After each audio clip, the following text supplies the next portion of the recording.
Imagine a quiet morning in a small town where the bakery warms its ovens, the post office sorts mail, and early risers begin their day. All tasks flow gently, happening at once, with no rushing or confusion. Computers do something similar.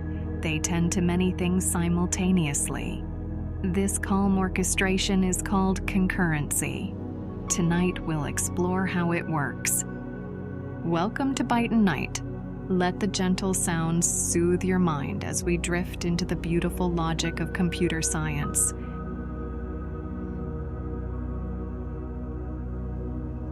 Picture yourself in a small kitchen. A kettle warms on the stove.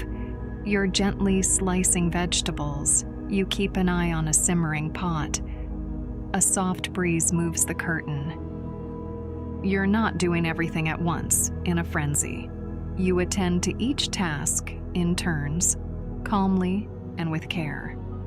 This gentle switching of attention is a kind of multitasking. Your brain is surprisingly good at it. Computers do something similar, but they lack awareness or preference. They follow instructions. They do so precisely, quickly, and when needed, concurrently. Let's begin our understanding here. At its core, concurrency is a system's ability to manage multiple tasks over the same period.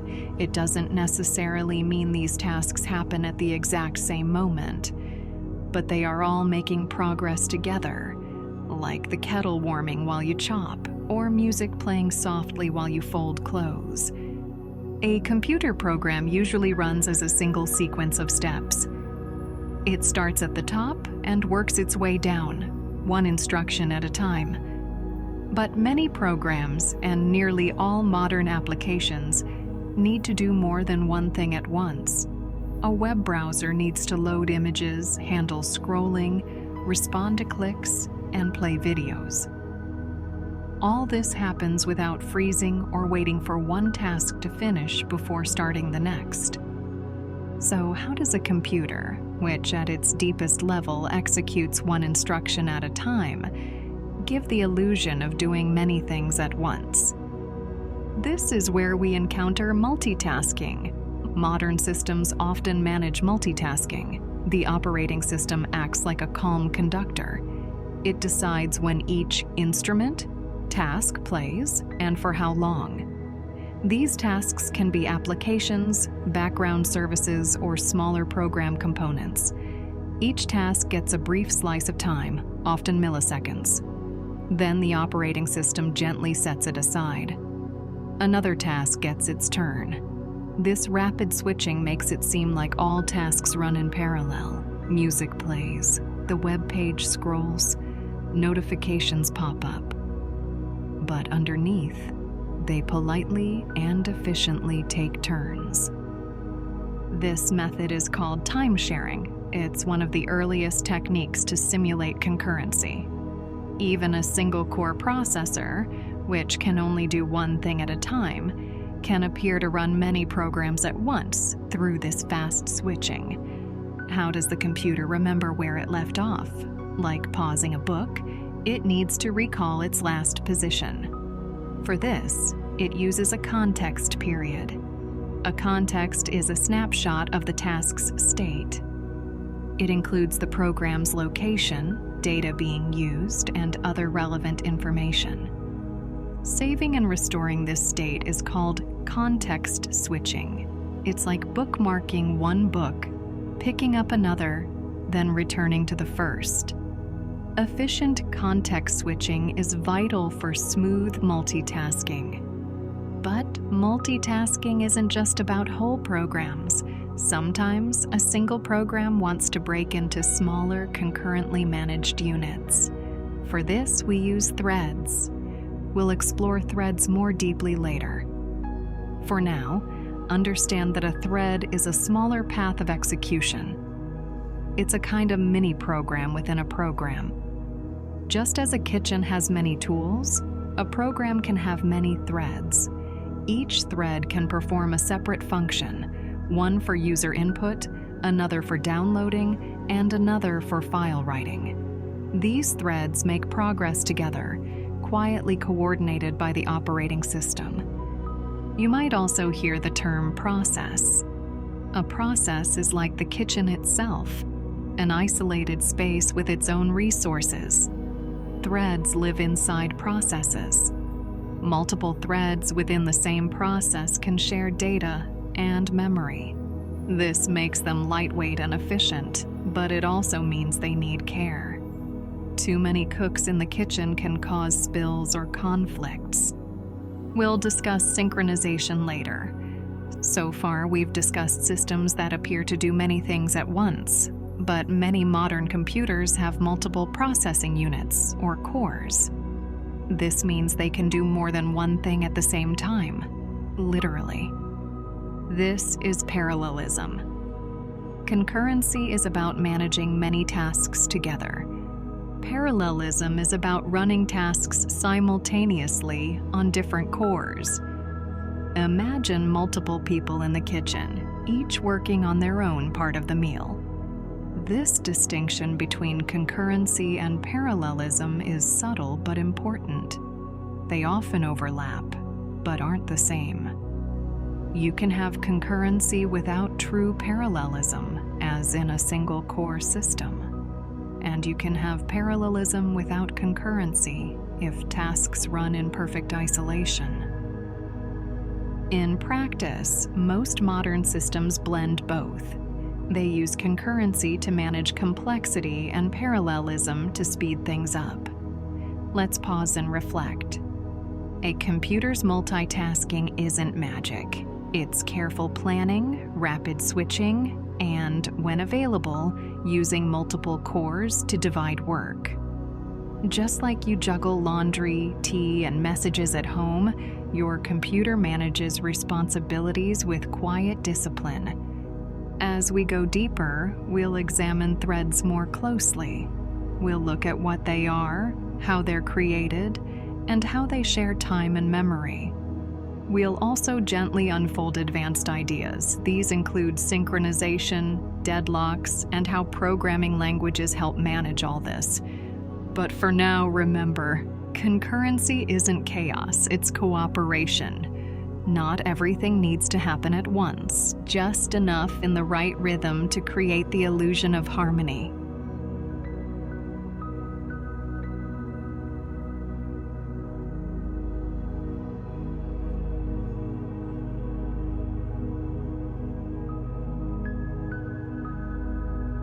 Let's think about a cafe.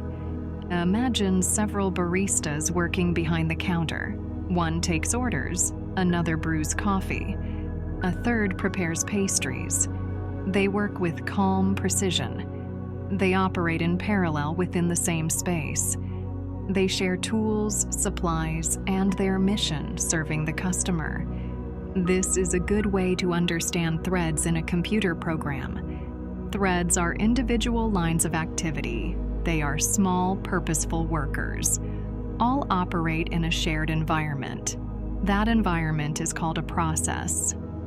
Let's go slowly. A process is a running program. When you open your web browser, you start a process. That process holds everything the program needs: memory, instructions, open files, and its internal state. Inside this process, there can be one or more threads. If the process is the cafe, threads are the baristas. Each thread follows instructions. It moves step by step through a task. A thread does one thing at a time. It checks a setting, it loads a file, it draws a menu. Many threads together make an application feel smooth, fast, and responsive. Why do we need threads? Think about an app with only one thread. Suppose you're typing a message and the app starts a download. With only one thread, it stops listening to your typing and handles the download instead.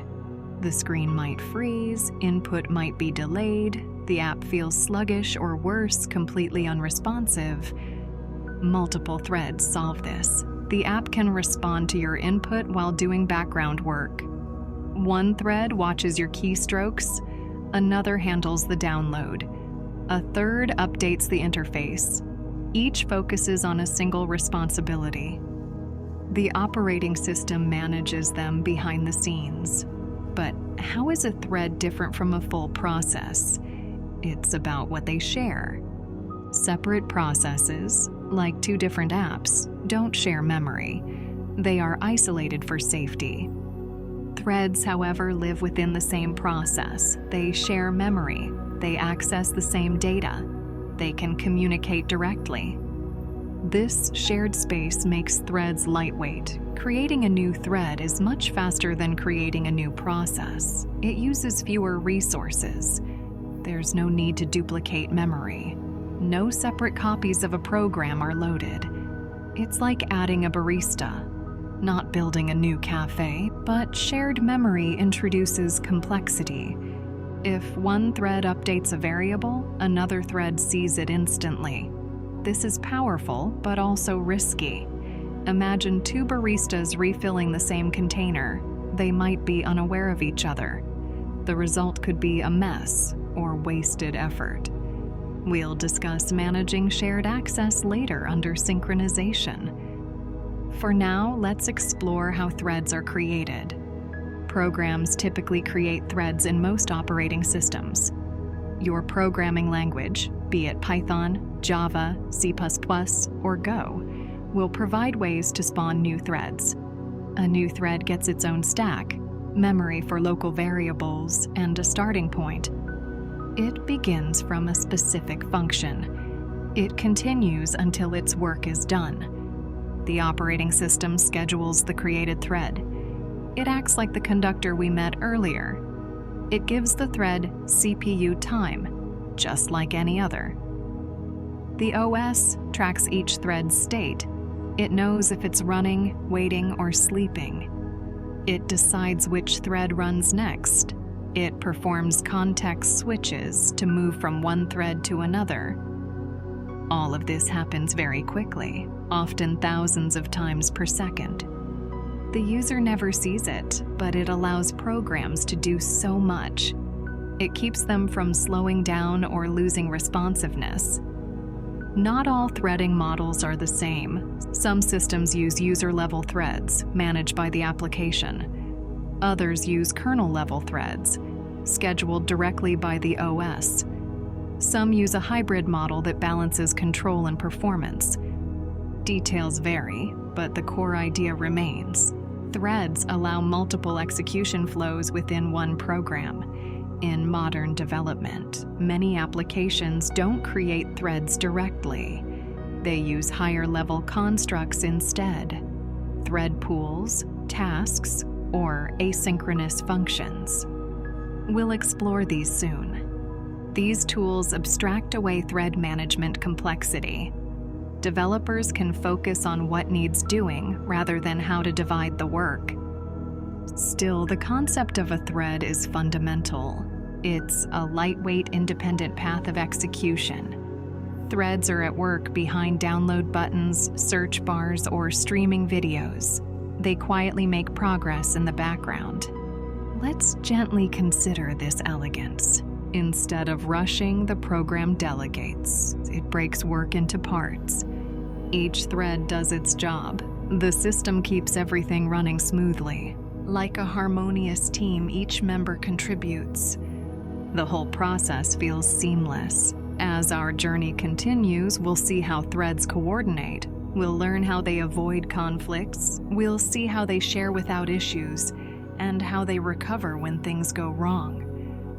But first, we need to understand a deeper distinction: the difference between concurrency and parallelism. These terms are often used together, but they mean different things. Let's explore that calmly, with curiosity.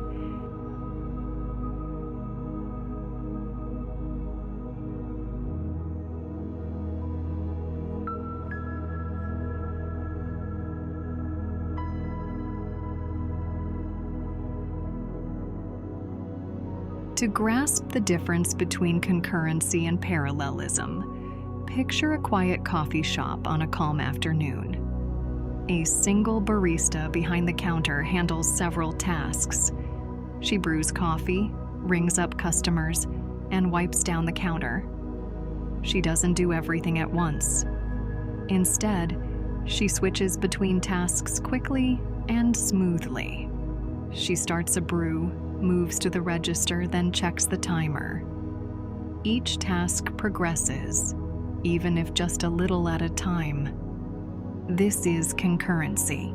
Now, imagine a second barista arrives. One brews coffee, the other takes orders. They work simultaneously. Two tasks progress in parallel. They don't need to switch between them. That is parallelism. At first glance, they might seem similar. In everyday conversation, the words are often used interchangeably. But in computing, they describe distinct concepts. Understanding this distinction is crucial for designing efficient, responsive, and safe programs. Concurrency involves managing multiple tasks active during the same period. These tasks don't necessarily run at the exact same time, but they are all making progress. The system switches between them rapidly. This creates the illusion of simultaneous execution. You experience this daily. Think about cooking a meal. You boil water, then you chop vegetables while the water heats. You stir a sauce while the oven preheats. You aren't doing everything at the same moment. Yet you progress through multiple tasks. You manage your time and switch your focus. In a computer, concurrency is achieved by dividing work into smaller pieces. Each piece gets a share of the CPU's time. This is how single-core processors appear to multitask. They don't truly run multiple threads at once. They switch between them rapidly. The threads take turns. Now let's examine parallelism. Parallelism occurs when two or more tasks are truly performed at the same time. This is only possible with multiple cores. These are separate processing units. They execute instructions independently. If concurrency manages multiple things in the same time frame, parallelism means doing them at the same exact time. It's like one juggler keeping 3 balls in the air. Parallelism is 3 jugglers, each with their own ball juggling independently. So concurrency is about structure. It's how the system handles multiple tasks. Parallelism is about execution. It's doing multiple things at once. You can have concurrency without parallelism. A single-core CPU can run concurrent threads by switching between them. No 2 threads run simultaneously, but they still make progress side by side as the CPU rotates its attention. And you can have parallelism without concurrency. Imagine a multi-core system. It runs a single focused task like processing pixels in a photo. There might be no need for complex coordination or task switching, just pure parallel execution. Things become most interesting and powerful when systems use both. Modern operating systems and programming environments handle concurrent tasks across multiple cores. A program might run several threads at once on different cores, parallelism. Each of those threads might handle multiple internal responsibilities, concurrency. It's a layered model. Think of a train with many cars, each carrying multiple passengers. To ensure smooth operation, we rely on schedulers. This part of the operating system decides which thread runs on which core and for how long. The scheduler constantly evaluates thread readiness, waiting threads, and free cores. It's like a calm airport runway manager. It guides planes to the right terminals. It minimizes delays. It keeps things flowing safely. You don't see it, but it prevents system chaos. Why is this distinction between concurrency and parallelism more than just vocabulary? Because our software design and troubleshooting strategies depend on it. If you're dealing with concurrency, your focus is on coordination. How do threads safely share data? How do they communicate? What happens if one thread finishes before another? If you're working with parallelism, your focus shifts to distribution and performance. How can work be divided evenly? Are all cores used efficiently? Are there bottlenecks or unnecessary waiting? Concurrency often complicates correctness. It ensures things happen in the right order. It prevents mishandling of shared resources. Parallelism tends to raise performance concerns. It ensures balanced work. It prevents idle or duplicated efforts. Let's return to our cafe. With only one barista, managing multiple drink orders requires careful task switching. That's concurrency, a scheduling challenge. When multiple baristas make drinks simultaneously, they must divide orders evenly and avoid bumping into each other. That's parallelism, a coordination and division of labor challenge. In computing, as in cafes, both models are useful. Some tasks benefit more from concurrency, like managing many small independent actions. Others benefit from parallelism, like quickly crunching large amounts of data. Understanding the difference helps developers design systems that are not only functional, but also efficient and reliable. Let's pause and reflect. Concurrency allows us to structure programs. This enables multiple tasks to be in progress. Parallelism gives us the power to do many things at once. Together, they form the foundation of modern software systems. This includes operating systems, web servers, games, and real-time applications. However, neither is automatic. Developers must decide how to structure their programs. They must consider timing, coordination, and correctness. They must also learn to use the tools provided by the language and operating system. That's what we'll explore next. We'll examine how the operating system scheduler and context switching enable this quiet cooperation.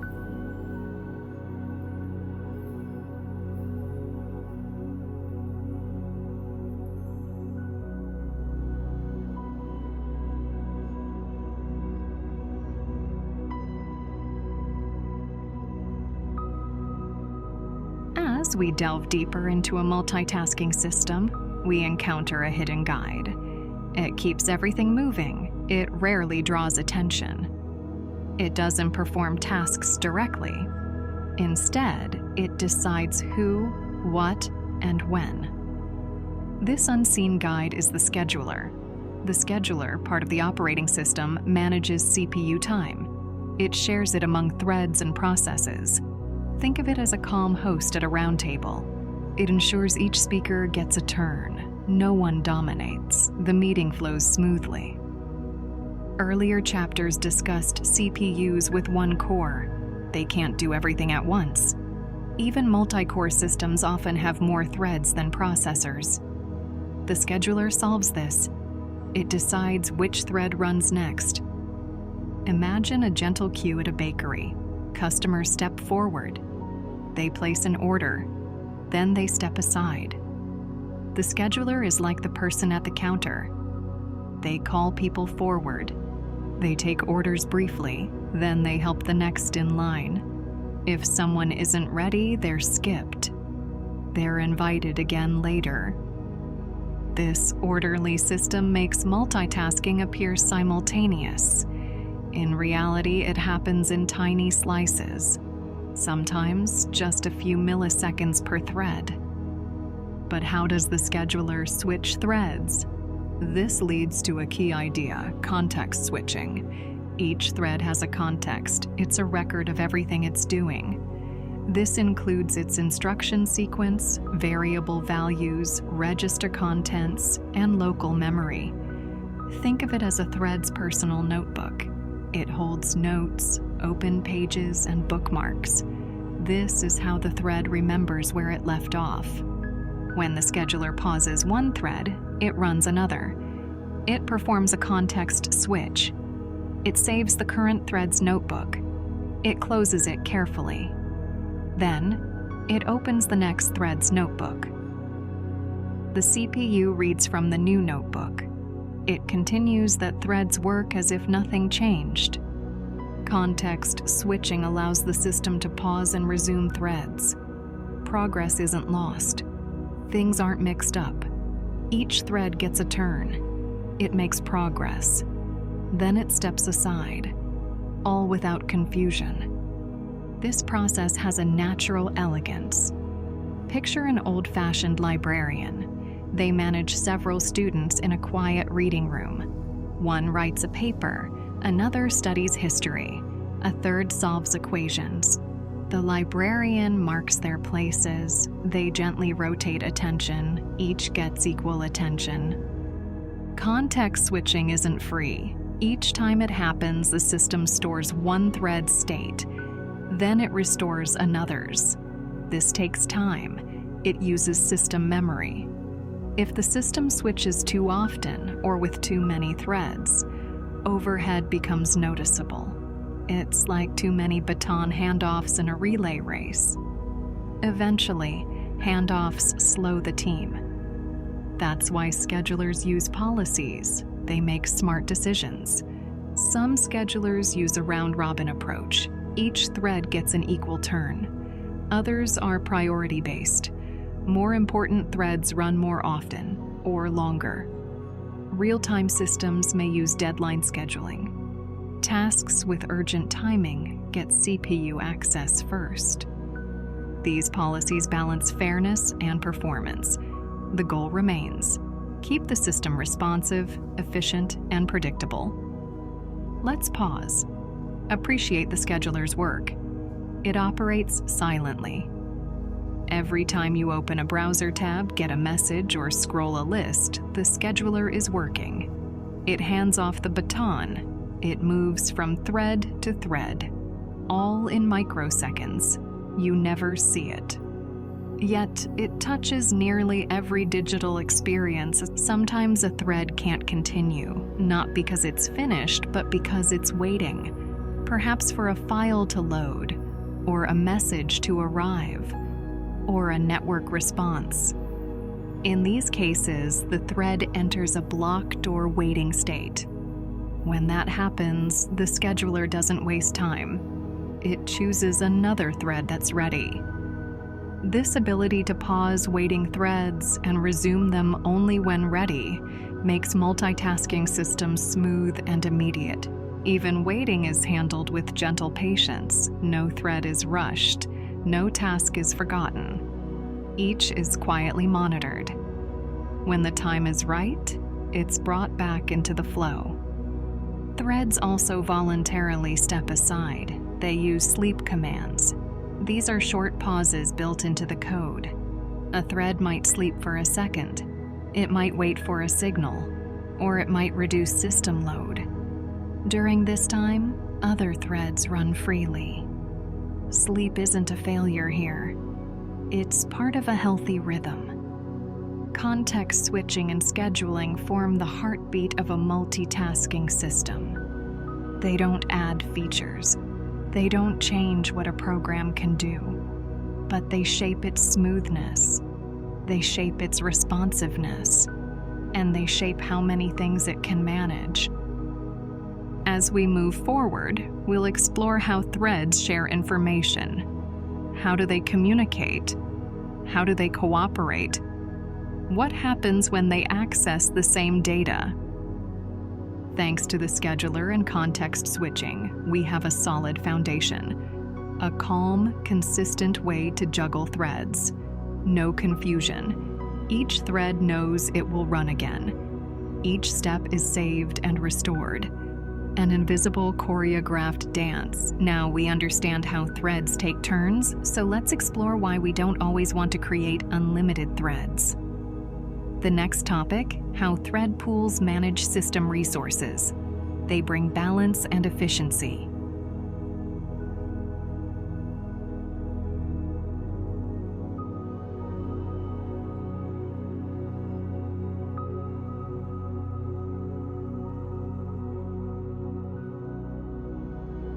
Now that we've seen how threads are created, scheduled, and gently switched, it's natural to imagine that we could simply create a new thread for every little task.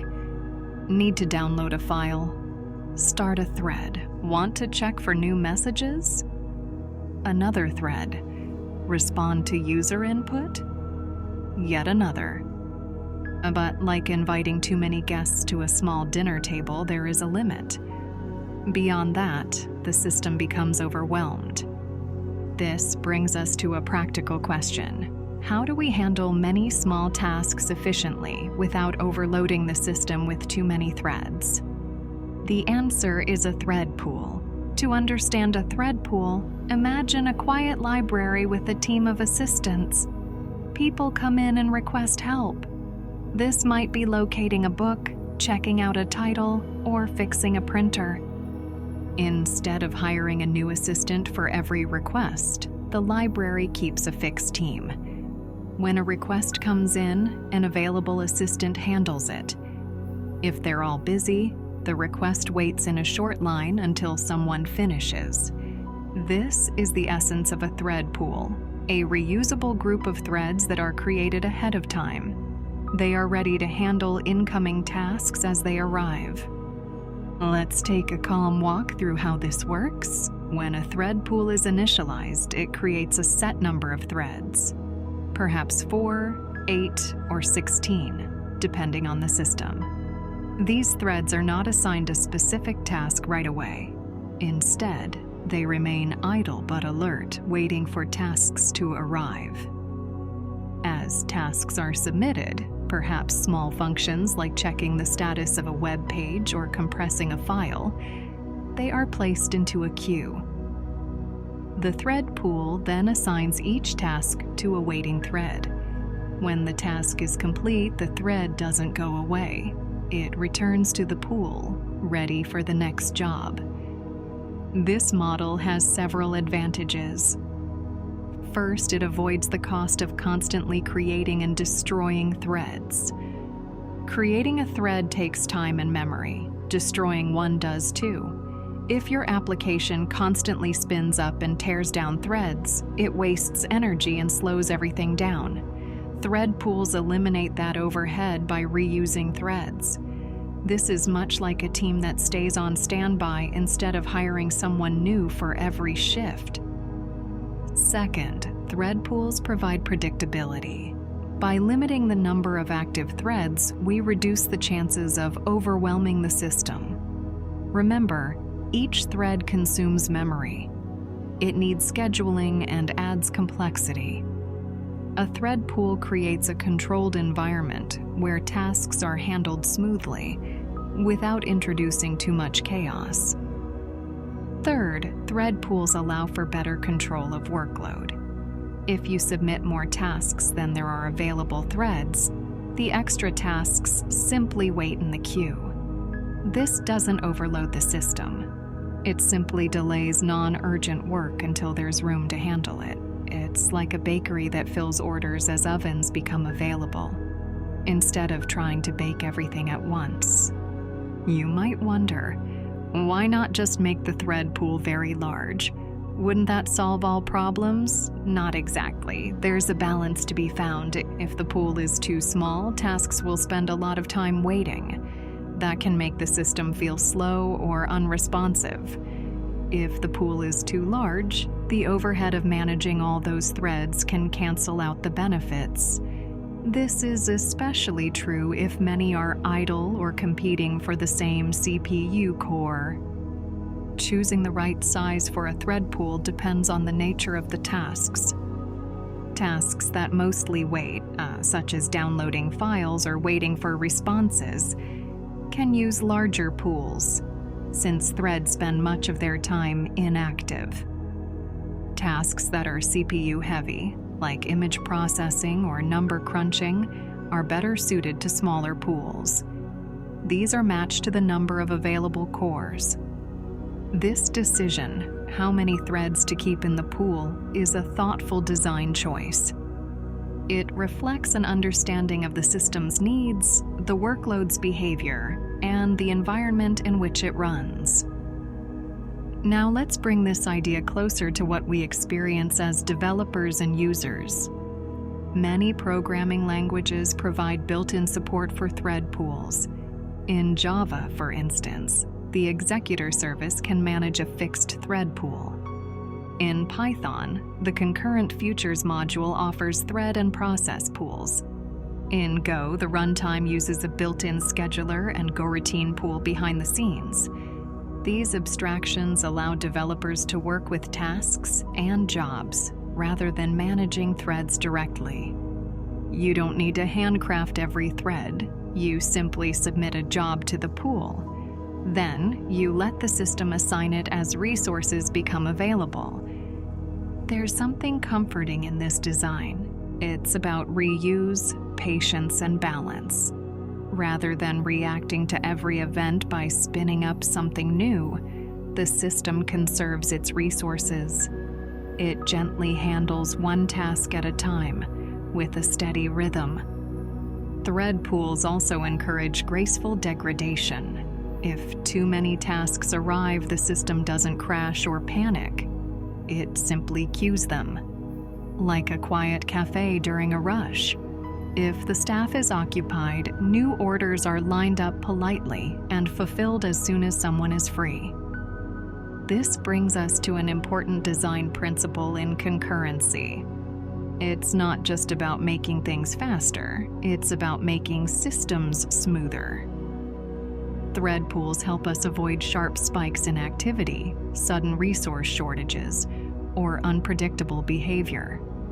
They keep the system flowing at a sustainable pace. As we reflect on the purpose of thread pools, we start to see a recurring theme in concurrency.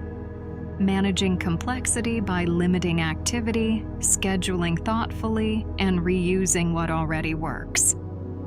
With this in mind, we're now ready to look more closely at how threads interact with each other and what happens when they need to share data, communicate, or coordinate their work.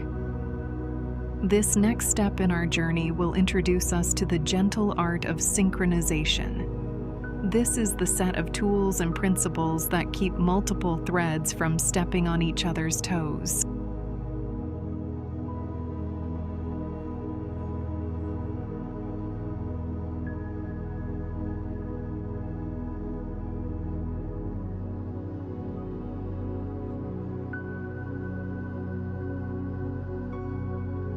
Let's return to our earlier metaphor.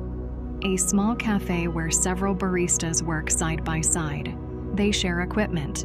One espresso machine, one register, one set of ingredients. They move with care, coordinating quietly.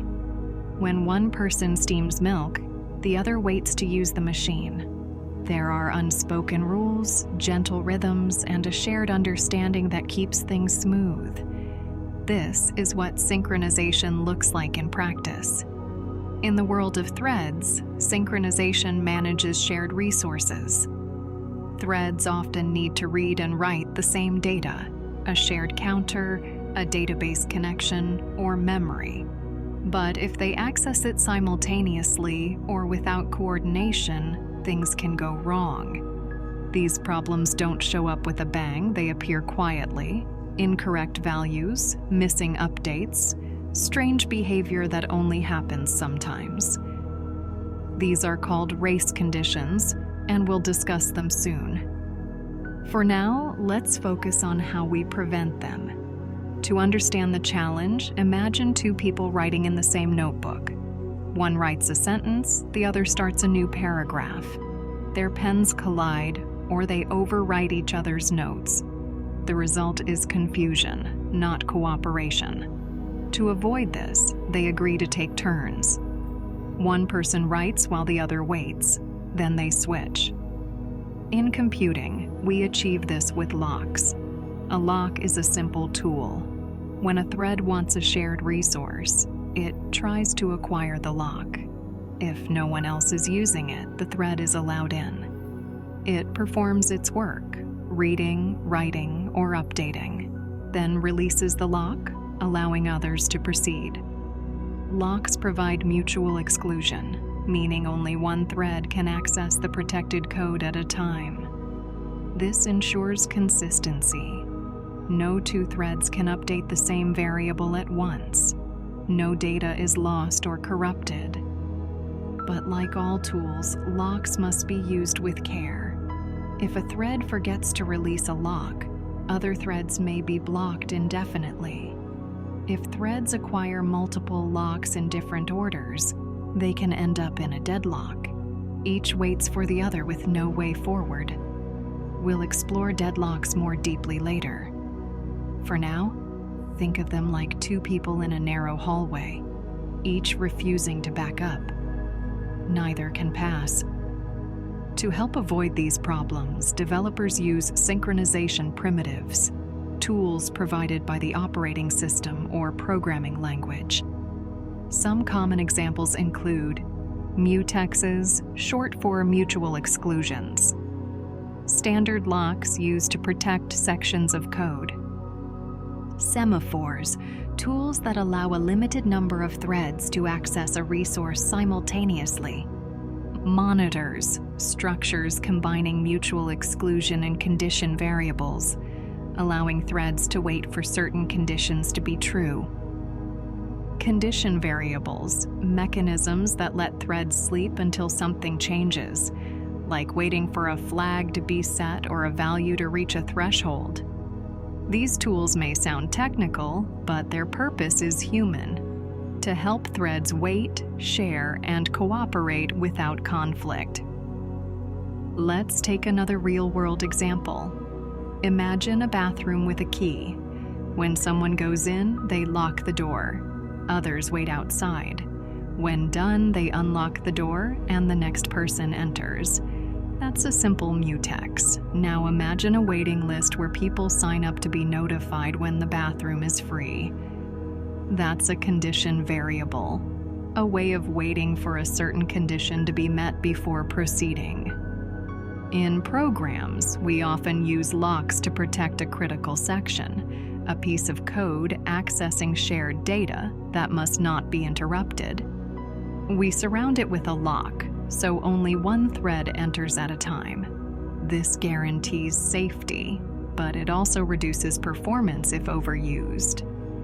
Just like a single bathroom can slow things down during a busy event, a tightly locked program can become a bottleneck. That's why good design involves granularity, choosing how much code to protect. Too little, and data might still be vulnerable. Too much, and threads spend too much time waiting. Finding the right balance is part of the gentle art of synchronization. Some languages offer higher-level synchronization tools. These include atomic variables, which can be updated safely without explicit locks, or read-write locks, which allow multiple readers but only one writer. These abstractions reduce manual lock management, making code easier to read and reason about. In some systems, especially those valuing performance, developers avoid locks altogether. They use lock-free or wait-free algorithms, advanced techniques we'll visit later. For now, we can say this: even in the most modern systems, thread synchronization remains essential. No matter how fast or smart the system, if threads share data, they must cooperate. It's important to know that not all threads need to communicate. Sometimes they work in isolation, each with its own data, task, and purpose. In those cases, no synchronization is needed. But when threads do need to share, we must be thoughtful. The safest systems are not those with the most locks, but those where sharing is designed intentionally, clearly, and with care. Let's take a moment to reflect. Concurrency allows us to divide work. Parallelism allows us to do work faster. Synchronization ensures that when those threads meet, when they share and communicate, the system stays stable, reliable, and calm. In a way, synchronization is about respect. Each thread waits its turn. Each takes care not to overwrite another's progress. It's not about speed, it's about correctness and clarity. As we close this chapter, we can begin to explore what happens when things go wrong, when threads collide or block each other. We'll look at how we detect and resolve these subtle issues. In the next chapter, we'll look closely at race conditions, deadlocks, and other common challenges that emerge when concurrency is not handled with care.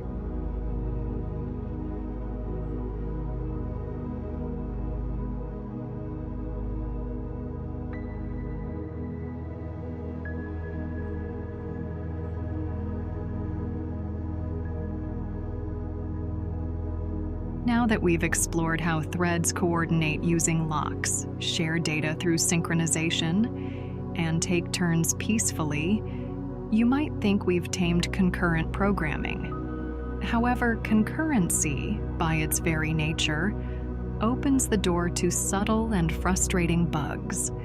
These bugs don't always scream for attention. They often hide, showing up only occasionally under pressure, or when timing aligns just so. Let's begin with one of the most common and most quietly dangerous problems, the race condition. A race condition occurs when two or more threads access shared data simultaneously, and at least one writes to it. The final outcome depends not on the program's logic, but on the timing of the threads. To visualize this, imagine a shared notebook on a kitchen counter. Two roommates try to update the grocery list. One reads the current list: milk, eggs. The other does the same. Now one adds coffee and writes it down. The other, unaware of the new entry, adds tea and writes it down too. But in doing so, overwrites the previous update. The final list reads: milk, eggs, tea. Coffee is lost, not by mistaken logic, but by a conflict in timing. That's a race condition.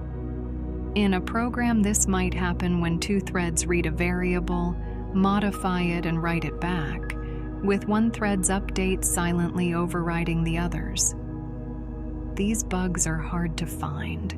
They don't always cause immediate crashes or obvious errors. They might only appear after hours of use, or not at all on some systems. To prevent race conditions, we use mutual exclusion, typically with locks or atomic operations.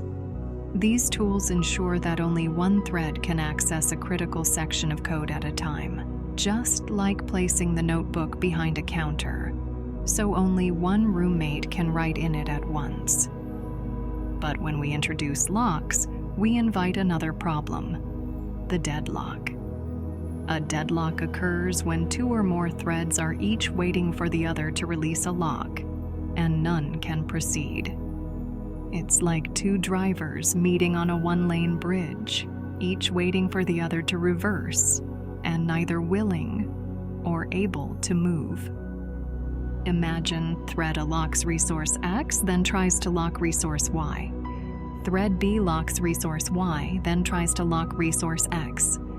Now each holds one resource and waits for the other. They are stuck, not crashed, not broken, just permanently paused. The program doesn't continue, but it also doesn't end. There are several strategies to avoid deadlocks. Consistent lock ordering.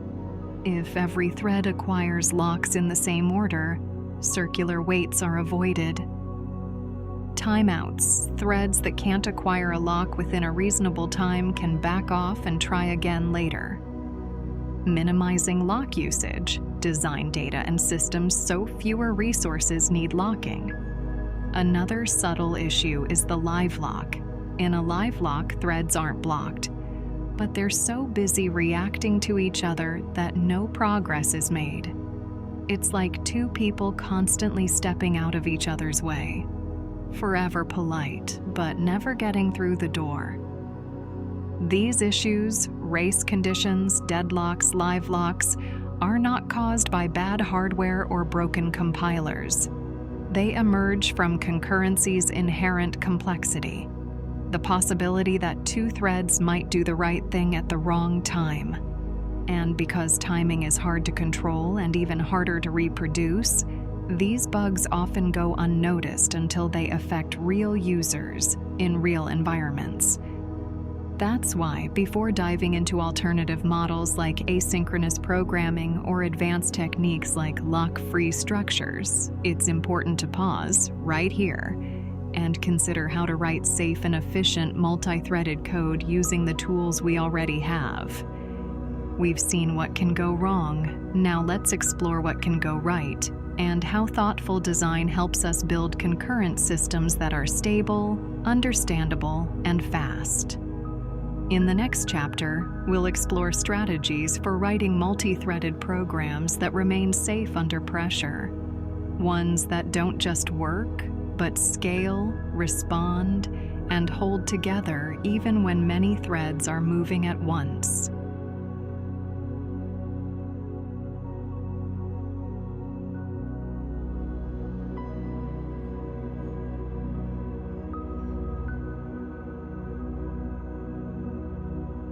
After observing the subtle pitfalls of multi-threaded systems, race conditions, deadlocks, live locks, it's time to shift our focus. We will now explore patterns that help prevent these issues. This chapter is about building concurrency with care. We're not reaching for advanced tools just yet. Instead, we're grounding ourselves in practical strategies. These habits and design principles make concurrent programming safer, more maintainable, and often more efficient. Let's begin with a foundational idea: minimize shared state. The fewer pieces of data that multiple threads can touch at the same time, the fewer problems we'll have to manage. If each thread works with its own copy of data, it doesn't need locks, coordination, or synchronization. It can move freely, like workers at their own desks, rather than elbowing each other for space. This is sometimes called thread local storage, and it's a powerful idea. Where possible, prefer data ownership over shared access. If data does need to be shared, and in many cases it will, then we introduce the second principle: protect shared state carefully. This means identifying critical sections, parts of code where shared data is accessed, and guarding them with the right synchronization tools. A mutex or lock can ensure that only one thread enters at a time. A read-write lock might allow multiple readers, but only one writer. Atomic operations can safely increment counters or toggle flags without the need for full locking. It's not just about adding locks, though. It's about limiting them. Choose the smallest possible section of code to protect. Too broad, and we lose concurrency.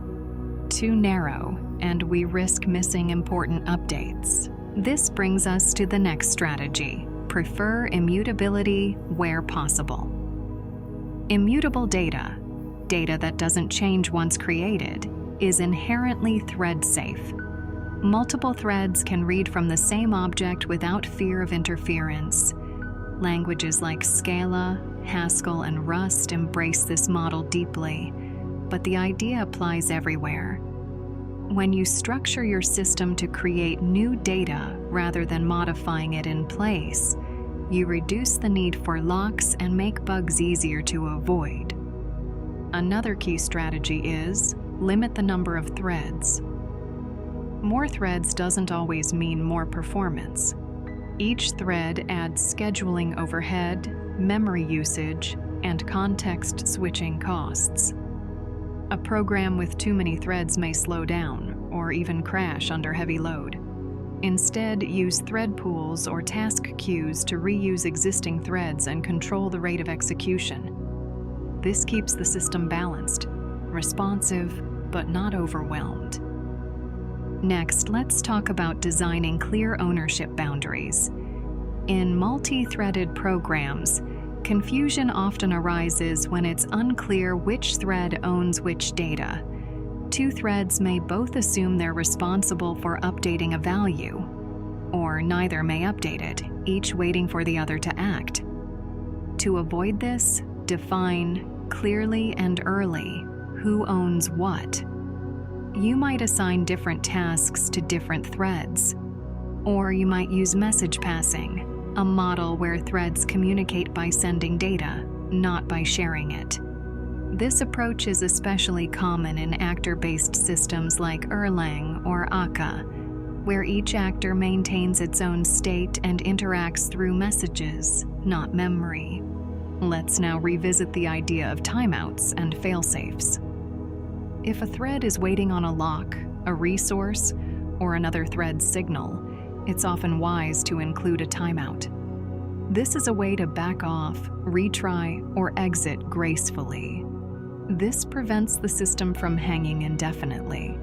It also creates natural points of recovery when things go wrong. Similarly, always check for errors when working with concurrency primitives. Did the lock succeed? Was the condition met? Did the thread exit as expected? These small checks, when added thoughtfully, create a much more robust system. Another important principle is avoid deep nesting and complex interactions. Multi-threaded code can become tangled, not just logically but temporally. When threads wait on each other in complex chains, the result is hard to reason about and harder to debug. Favor flat, well-separated workflows. Keep synchronization logic simple. If multiple threads must coordinate, consider structuring that coordination as a clear protocol, not an ad hoc series of shared variables and signals.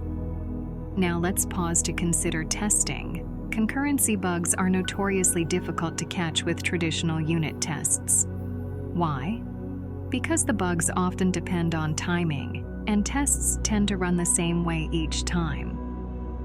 To improve coverage, use stress tests that simulate high concurrency, frequent context switches, and heavy system load.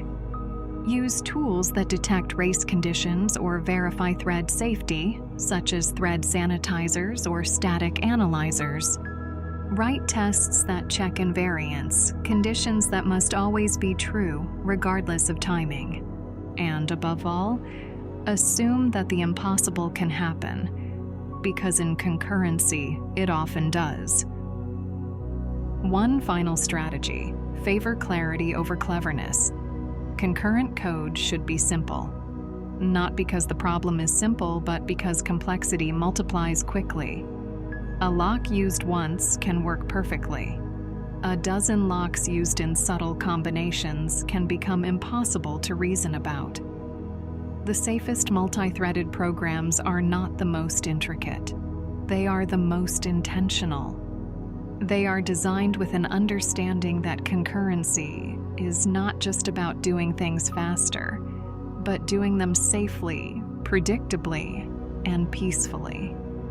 Let's take a breath and look back. You've now seen how threads can interact, sometimes gracefully, sometimes with conflict. You've learned how problems arise through races, deadlocks, and waiting loops. And now you've gathered a set of guiding practices to build systems that stand firm under pressure. You're ready for more advanced models, ones that go beyond threads entirely. In the next chapter, we'll begin exploring asynchronous programming and the event loop. This model handles concurrency not through parallel threads, but through carefully timed events and cooperative scheduling. It's a quieter rhythm, and for many systems, a more scalable one. Let's walk there now.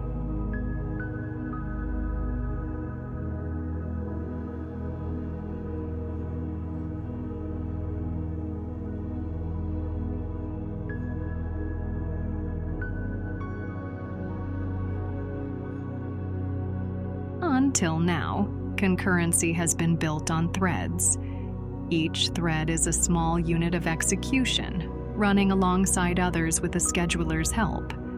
But threads aren't the only way to handle multiple tasks. There's a quieter, more deliberate, and often more efficient path. Asynchronous programming centered around the event loop. Imagine a single office receptionist. People approach with requests, scheduling, document delivery, messages. The receptionist notes each request, promising to handle it when possible. Then they move to the next person. They don't ignore requests, just postpone them. As tasks become ready, a document prints, a reply arrives, the receptionist returns to finish the job. No one is left unattended, but nothing is rushed. This is the essence of asynchronous programming. Instead of starting a new thread for each task, the program uses cooperative scheduling. Tasks take turns, not by force from the operating system, but by voluntarily pausing when waiting and resuming when ready. To manage this, we use an event loop. An event loop is a continuous cycle. It checks for work, runs a bit, then checks again. It doesn't do many things simultaneously. It does a little bit of everything, one after another, very quickly. Here's how it works.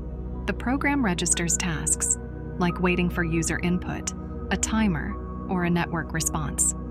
These tasks don't block the program. Instead, they signal, "Wake me when it's time." The event loop begins to spin. It checks. Are tasks ready? Did a timer expire? Has a message arrived? If something is ready, the loop runs its code briefly, then moves on continuously. This cycle is surprisingly efficient because the loop never blocks, never waits idly. It handles many tasks quickly without the overhead of multiple threads. For example, asynchronous programming is used for handling thousands of network requests in web servers, managing input-output in graphical interfaces, running animations or real-time updates in browsers, loading files in the background while keeping the interface responsive. Languages like JavaScript rely almost entirely on this model. The event loop powers everything from button clicks to server responses. It lets developers write linear-feeling code that behaves cooperatively. Other languages like Python, C# or Rust also support asynchronous programming, often using async and await syntax to pause and resume tasks. Consider fetching weather data. In a threaded model, you might create a new thread for the download. In an asynchronous model, you write a function that says, "Start downloading, then pause until the result is ready." When the download finishes, the event loop resumes the function exactly where it left off. No thread was blocked. No time was wasted waiting. Everything happened in turn, smoothly, efficiently, and without conflict. This programming style shifts the mindset. Instead of asking the system to do many things at once, we describe what should happen and let the system decide when to run each part. However, asynchronous programming has trade-offs. First, it requires thinking in terms of tasks and callbacks, functions paused and resumed by events. This can feel unnatural compared to straightforward step-by-step code. Second, it introduces a different kind of complexity. Because the event loop can resume code anytime, developers must be careful about shared state, sequencing, and timing. Even with one thread, interactions can cause issues if tasks try to use the same data. That said, many concurrency problems, like race conditions and deadlocks, are less common in asynchronous systems. Why? Because the code doesn't run in parallel. It runs in a controlled sequence, one thing at a time, always managed by the event loop. This model also scales well. An asynchronous server, for example, handles thousands of requests with just a few threads. As long as tasks yield control when waiting, the system stays responsive, like a chef preparing many meals by working on each during its resting time. For applications dealing with input-output, where waiting is common, asynchronous programming is often the best choice. Let's pause and reflect. Concurrency doesn't always need many threads. Sometimes it just needs good timing, cooperative structure, and a system that respects when things are ready. Asynchronous programming provides a predictable, scalable, and surprisingly calm concurrency model. The event loop isn't fast in a frantic way, it's fast in a focused way. It moves steadily from task to task, never blocking, never overwhelmed, just cycling through what needs to be done. Next, we'll explore how asynchronous systems are organized, how tasks are represented, and how we write code that pauses and resumes cleanly. This leads us to futures and tasks, the building blocks for representing work in progress and handling results that haven't arrived yet.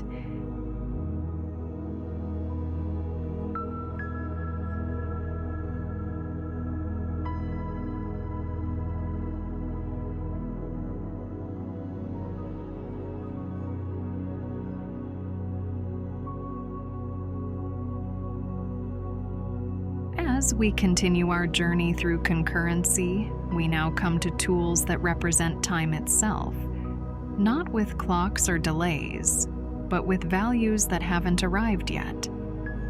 When a task begins but hasn't finished, how do we refer to its eventual result? How do we write code that continues once something is ready, without waiting idly? To answer that, let's begin with a simple metaphor. Imagine placing an order at a bakery for a custom cake. The baker says, "It'll be ready in 15 minutes. You don't wait by the counter. Instead, you're given a small number, a promise that your cake will be ready soon. You carry on with your day. When the cake is finished, your number is called and you return to pick it up."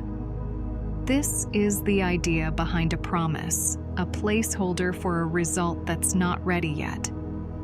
In many programming languages, we represent these placeholders using objects called futures, promises, or tasks, depending on the environment. The concept is the same: a container that holds the eventual result of an asynchronous operation. Let's take this slowly. A future is an object that represents a value that will exist later. When a function begins a long-running operation, like fetching data, saving a file, or processing input, it can return a future immediately. This future doesn't yet contain the final result, but it can be watched, waited on, or connected to other logic. A promise is slightly different. While a future is usually read-only, a promise is something that can be fulfilled, set, at a later time. It's often used internally to complete a future. You can think of the promise as the producer and the future as the consumer. In many languages, these two concepts are combined or abstracted away.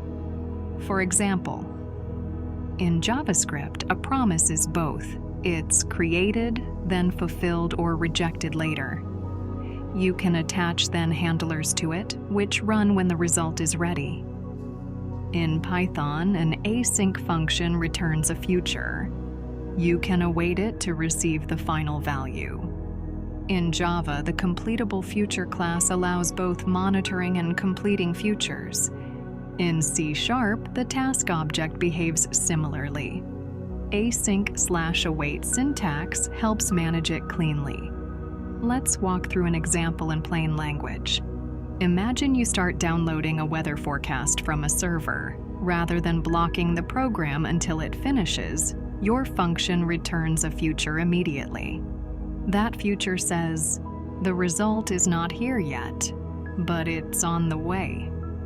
Later, when the download completes, the system fills in the future. If you've attached a function to run when it's ready, that function is now called. If you're using await, the program picks up exactly where it left off, using the finished value. This model allows us to compose asynchronous operations cleanly. Instead of writing deeply nested callbacks, function inside function inside function, we can chain futures together. First, fetch the data, then process it, then display it. Each step waits for the one before it to complete without freezing the program or creating new threads. Futures and promises help us handle asynchronous behavior in a declarative way. We describe what should happen when the result is ready, not how to wait for it. This brings clarity, especially in complex systems. Let's take a moment to compare this to the older callback-based approach. In traditional asynchronous programming, you often pass a callback, a function to be executed later. But as programs grow, these callbacks become difficult to manage. You get what's sometimes called callback hell, a tangled, deeply indented structure that's hard to read and reason about. Futures and promises flatten this structure. They let you sequence operations step by step without falling into nested traps. They also allow error handling. If something goes wrong, if the network request fails or the data is corrupted, the future can carry that error. You can attach logic to handle success and failure in clean, readable ways. This gives developers more control and users a smoother experience. Now let's think about how futures interact with the event loop we described earlier. When a future is created, it registers its completion logic with the event loop. When the event loop sees that the result is ready, perhaps because a file finished loading or a timer expired, it schedules the next step to run. This structure keeps the program non-blocking. Nothing is stuck waiting. Everything proceeds one step at a time, in harmony with the readiness of the data. It's a form of concurrency that's cooperative, predictable, and modular. Instead of juggling threads, we now orchestrate flows of events. Futures and promises are especially powerful when combined with async and await syntax. These keywords let us write asynchronous code that looks synchronous, step by step, linear, and easy to follow, but still behaves non-blockingly under the hood. You might see code like, await this result, then process the value, catch any errors. And yet, even though it reads like a traditional program, it runs in sync with the event loop, never blocking, always waiting patiently. Let's reflect for a moment. Futures and promises let us talk about things that aren't here yet. They let us plan for eventual outcomes, schedule responses, and handle results in a structured way. They free us from the burden of micromanaging threads. Instead, they invite us to think in terms of data flow, event timing, and logical sequencing. This is not just a convenience, it's a profound shift in how we design software. We no longer need to think of the program as a continuous stream of instructions. We can think of it as a collection of small commitments, each one waiting to be fulfilled, each one triggering the next. And now that we understand how tasks and futures guide the flow of asynchronous programs, we can start to return to lower-level concurrency, but with new insight. Not all problems can be solved with event loops.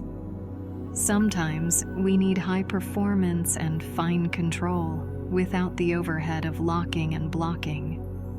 In the next chapter, we'll explore lock-free and wait-free algorithms, advanced concurrency techniques that aim to keep systems fast, safe, and free from contention.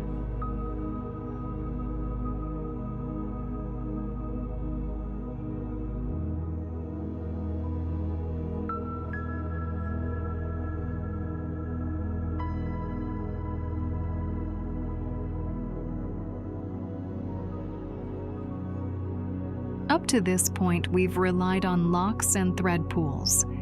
These tools keep concurrency safe and manageable. Threads may wait for each other, sometimes inefficiently. But what if there were another way? A way for threads to cooperate without locking each other out. A method of updating shared data without blocking or waiting.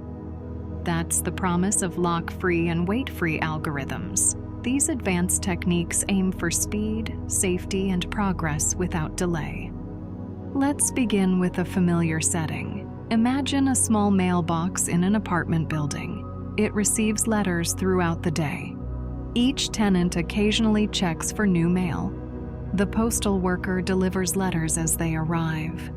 Instead of locking the entire mailbox room whenever someone visits, tenants and the mail carrier simply coordinate. They use gentle signals. A flag indicates delivery. A number shows which slot is in use. No one blocks anyone else. Everyone makes progress in small, consistent steps. This is the spirit of lock-free programming. Let's define it more clearly. A lock-free algorithm guarantees that some thread will make progress. This happens in a finite number of steps. The system as a whole keeps moving, even if individual threads are occasionally delayed. It avoids the pitfalls of traditional locking, long waits, priority inversion, deadlocks, and bottlenecks. A wait-free algorithm goes one step further. It guarantees that every thread will make progress in a finite number of steps. No thread is ever stalled by another. It's the strongest form of non-blocking behavior. It's also the most difficult to implement. Why are these models important? Because in high-performance systems, databases, real-time software, operating system kernels, even a small delay can cascade. One blocked thread might hold up many others. Lock-free and wait-free designs reduce that risk. They allow systems to scale better, respond faster, and avoid unpredictable pauses. But how do they work? At the heart of many lock-free algorithms is a special operation from modern processors. One of the most important is compare and swap, often abbreviated as CAS. Here's how it works. A thread reads a value from memory, say a number. It prepares a new value based on the old one. It tells the CPU, only update this memory if it still holds the number I first saw. If it does, the update succeeds. If not, meaning another thread has changed it, the update fails. The thread then tries again. This may sound inefficient, trying and failing repeatedly, but in practice it's often faster than locking. Why? Because threads don't block each other. They don't wait. They simply retry until they succeed. Let's use a simple example, a counter shared by many threads. In a traditional model, we might protect the counter with a lock. Each thread acquires the lock, increments the counter, then releases the lock. This is safe. But if many threads compete, the lock becomes a bottleneck. In a lock-free model, each thread uses CAS. It reads the counter, adds one, and attempts to update it. If two threads try at once, one succeeds and the other retries. But the system continues to make progress. There's no blocking, no context switching, and no idle waiting. Of course, this retry pattern, sometimes called a spin loop, must be used carefully. Too much spinning can waste CPU time. But in short bursts, especially on modern hardware, it's very efficient. Now let's talk briefly about wait freedom. Designing truly wait-free algorithms is harder. It often requires additional bookkeeping, tracking which threads are active, helping them complete their tasks, or structuring memory in special ways. Because of this complexity, wait-free algorithms are less common. But they're essential in certain environments, like real-time systems, where every task must complete predictably. Let's pause here and consider the trade-offs. Locking is simple and safe, but it can lead to delays and contention. Lock-free designs are faster, but they require careful use of atomic operations and retrays. Wait-free designs are the most robust, but they are also the most complex to implement and reason about. In practice, many high-performance systems choose lock-free data structures. These include queues, stacks, or counters. They strike a balance between safety and speed. For example, a lock-free queue allows multiple threads to add and remove items. They do this without waiting for each other. This is useful in message-passing systems, real-time games, or any environment where throughput matters. Languages and libraries increasingly offer these structures ready-made. Examples include Java's concurrent linked queue, C++'s std.atomic, or Rust's Arc and lock-free containers. But understanding the ideas beneath them helps us see why they matter. Lock-free and wait-free programming isn't about avoiding all coordination. It's about reducing friction. It lets threads work independently while still preserving correctness. It's a shift in mindset, away from blocking and toward progress. We no longer say, "Stop, I'm using this." Instead, we say, "Let's both move forward, carefully but continuously." Let's return to our mailbox metaphor one last time. Imagine a shared space that never locks but always delivers, where each visitor writes a note, reads an update, and steps aside, quietly, efficiently. Where coordination happens through signals, not barriers. That's the world lock-free programming invites us into. One of trust, atomicity, and thoughtful design. As we near the end of this lecture, we come to one last piece of the puzzle. It's a concept that quietly underpins all of this: memory visibility. Even if threads update values correctly, what if other threads can't see those changes right away? In our final chapter, we'll explore memory models. We'll learn how modern CPUs and languages define what threads see when they see it, and how they stay in sync.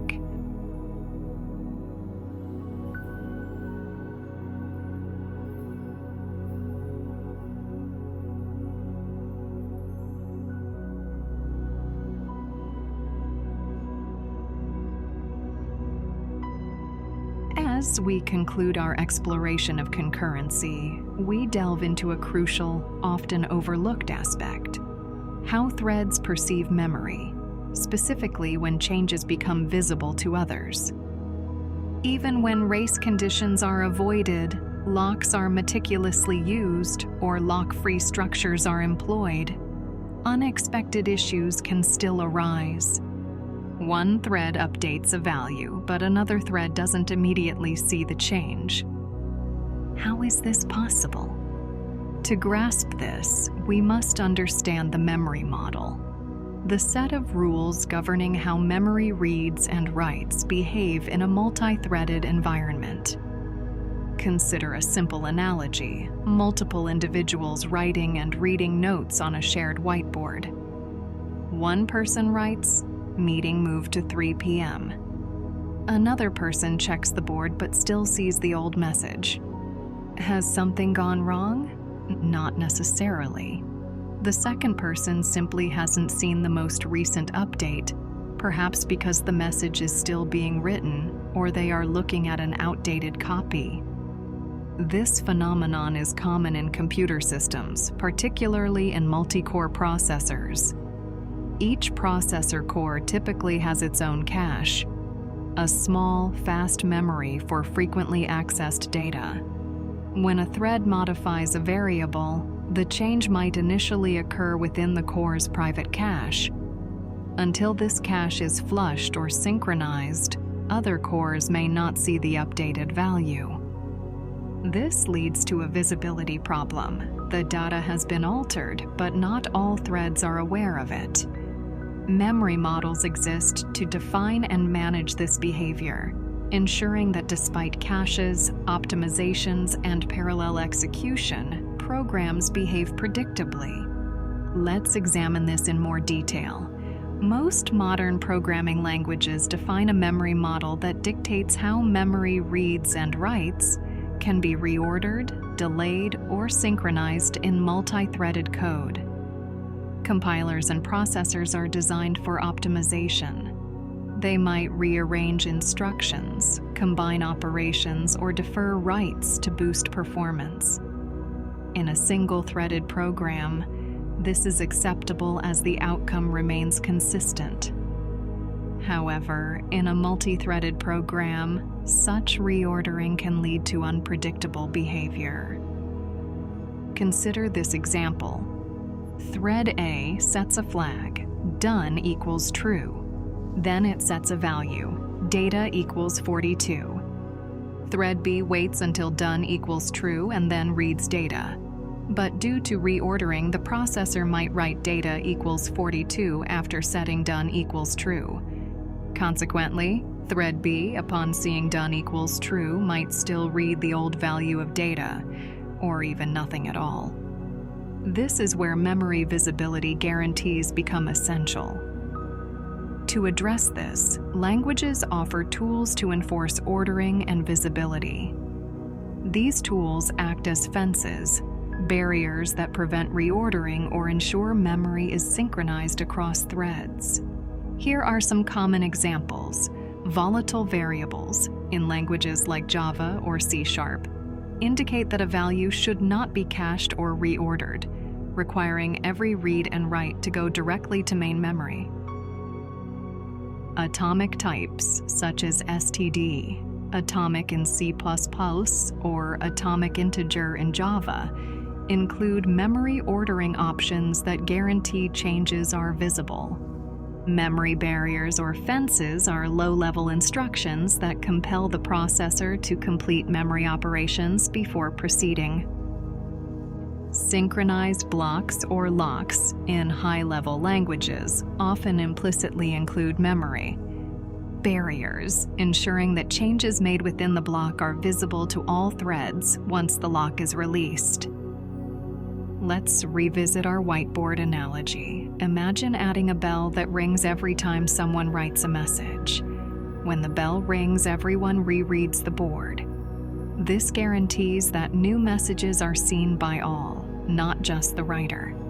This is precisely what memory barriers achieve. They don't prevent threads from writing. They ensure those writes become visible to others. Without these mechanisms, we risk subtle bugs, stale data, missed updates, and invisible changes. These bugs are notoriously difficult to reproduce because they depend on timing, hardware, and the precise instruction reordering. This underscores the critical importance of understanding your language's memory model when writing concurrent code. Some models are strict, guaranteeing sequential consistency where instructions appear to execute in order. Others are more relaxed, allowing out-of-order execution for performance, but requiring specific tools to ensure correctness. For instance, Java has a defined memory model that ensures volatile, synchronized, and final variables behave predictably. C++ introduced a formal memory model in C++11, enabling specification of memory ordering with atomic operations. Rust, Go, and .NET also establish clear rules for thread memory interaction and provide primitives for safe access. While understanding these models can seem abstract, their impact is profoundly real. A program that runs flawlessly on your laptop might behave differently on a multi-core server. A variable you believed was safely updated might be invisible to other threads. A lock-free algorithm could fail if atomic operations lack the correct memory semantics. Let's conclude with a final thought. Concurrency is more than merely dividing tasks. It's about coordinating them. And coordination isn't just about logic, it's also about visibility, ensuring that when something changes, others can perceive it. Memory models provide the rules, atomic operations offer the tools, and thoughtful design instills confidence that our programs will behave as expected. In many ways, memory visibility is the invisible backbone of concurrency. It's what enables threads to trust each other, to see not only what they are doing, but also what others have already done. And with that, we reach the final chapter of this Tranquil journey. From threads and tasks to locks and loops, we've seen how modern systems manage multiple operations simultaneously, not with chaos, but with choreography. Concurrency is more than a technical feature. It's a mindset about time, cooperation, and shared progress. Thank you for joining us on this gentle exploration. This has been Byte and Night. May your dreams be peaceful and your thoughts beautifully structured.